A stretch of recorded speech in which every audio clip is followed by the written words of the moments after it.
preparing for two quarterbacks, but what is that like? Yeah, it's obviously Riley is a very talented runner. Keeps plays alive. Big kid, could hurt you in a lot of different ways.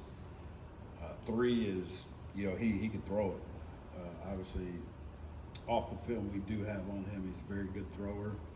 I don't know how much quarterback run game they'll do with him, but we're prepared for it, and see how it goes. And how did you guys stopped Rasheen Ali pretty well last week? What was going right run defense wise to help that happen? I think our run defense has been pretty good the last few weeks. Yeah. We still have to be able to contain quarterbacks though in the run game. Add an extra hat in.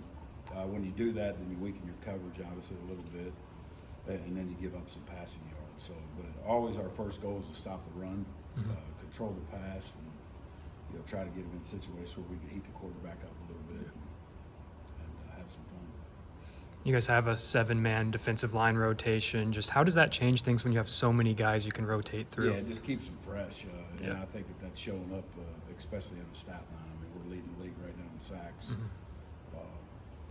So our guys are doing a great job up there being disruptive and keeping them fresh and get a good rotation going with them. Yeah. You kind of sense that the second string D line just kind of lets it rip a little bit with Hibbler and Cleveland because they figure that I get 20 snaps, so I'm going to make the most of them. Yeah, and all our guys, we want to play hard. Those guys, Red has a knack for getting the quarterbacks. He's a special pass rusher and does a great job and draws a lot of attention when he does come into games. So very proud of his progression where he's at, and obviously we feel like his best football is still ahead of him. How much did it help having Devin Boykin back in the secondary? Yeah, Boykin is he's a quarterback back there in the secondary. Coach's son and understands our scheme very well. Has played a lot of positions and is a great communicator, and that helps. Anytime that you have some new guys going in, to have that kind of leader back there really helps us. How much does it help, having him back there now, healthy, after losing, Rakeem for the rest of the year? Yeah, it's big. Again, Boykin brings a lot of experience, a lot of knowledge for what we do and how we do it, and he's a guy that's played in big games and made big plays. So, anytime you have that type of guy back there, it really helps us. This is obviously a school. It's just 30 minutes down the road from y'all, but you play them so rarely. Does it feel like a rivalry game, like a rivalry week at practice at all? Yeah, well, we know it's a big game. Obviously, it's an in-state game, so it's very important to our program. We've only played Duke in one time that I've been here. Yeah. That was the COVID year, and but I don't understand why we don't play every year. But that's way above my pay grade.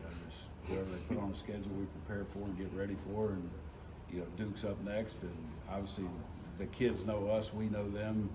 A lot of these kids have played together, played against each other in high school, so they've got a great coaching staff, and Coach Elko and his staff done a great job, and we're going to have our hands full Saturday night. Yeah. You see a difference when you play a team where it's like the depth chart, graduate. Like they might be the most experienced offensive line you face all season. Do you kind of can see differences just because of their experience? Well, they're very good up front. Obviously, their left tackle gets high praise, and he deserves it. They're good across the whole front, and they're older guys. And again, their scheme fits what they do and who they are, and they execute it. So, again, we're going to have our hands full Saturday night. Thank you, Coach. Good.